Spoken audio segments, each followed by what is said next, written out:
Bonjour tout le monde!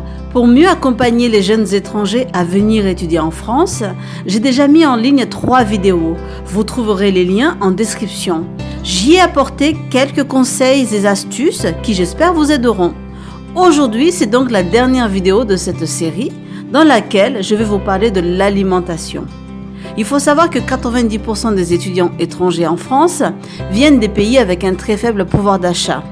Qu'est-ce qui va en plus donc changer lorsque vous serez en France? Eh bien, votre habitude alimentaire. Tout ce qui est charcuterie, fromage, viennoiserie sont des aliments, des plats qui coûtaient très cher dans votre pays d'origine, mais a priori très accessibles en France. A priori. Pourquoi? Parce que là, je vais parler de malbouffe. Ce qui est accessible sont des aliments, des plats, de la nourriture industrielle qui nuisent à votre santé. Il n'y a qu'à regarder les reportages de l'association L214 afin que vous ayez un aperçu du comment sont élevés les poulets, les dindes, etc. qui atterrissent dans votre assiette. La nourriture occidentale, à première vue, n'est pas une référence qui prouve que vous avez réussi. Il y a nourriture et nourriture. Je vous sensibilise là-dessus, car si vous n'avez pas encore visionné mes précédentes vidéos, eh bien je vous invite à le faire. Ainsi, vous verrez que j'ai à cœur de vous faire partager des conseils et astuces pour votre quotidien, que ce soit dans le domaine de la santé, le travail ou la finance. Beaucoup d'étrangers qui arrivent en France, en général des jeunes, prennent facilement 10 kilos par an. Ils mangent mal car tout ce qui leur était interdit à cause du prix est du jour au lendemain accessible.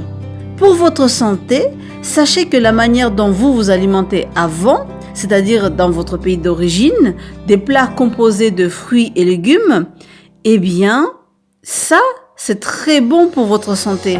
Vous mangez plus de riz que des pâtes, vous mangez rarement de la viande, et ça, c'est parfait. N'oubliez pas que dans le riz, il n'y a pas de gluten, à l'inverse des pâtes qui est composé de blé, et là, il y a beaucoup de gluten, et le gluten n'est pas forcément très bon pour la santé. L'ironie est que les Occidentaux payent une fortune pour manger comme ça. Ils deviennent tous obèses aujourd'hui. Regardez aux États-Unis comment ça se passe. La mode actuelle, c'est de manger healthy. Ne tombez donc pas dans ce piège. Continuez à manger comme vous faisiez. Favorisez donc les fruits, les légumes. Mangez de la viande qu'une à 2 fois par semaine comme le poisson. Le pain beurré, comme la viennoiserie ou la charcuterie, le fromage, doivent être consommés qu'à titre exceptionnel pour les grands événements. De plus, votre corps n'a pas l'habitude de ce gras, de ce laitage trop riche. Vous risquez derrière, en consommer soudainement trop, des problèmes cardiovasculaires, de foie et aussi des problèmes cutanés.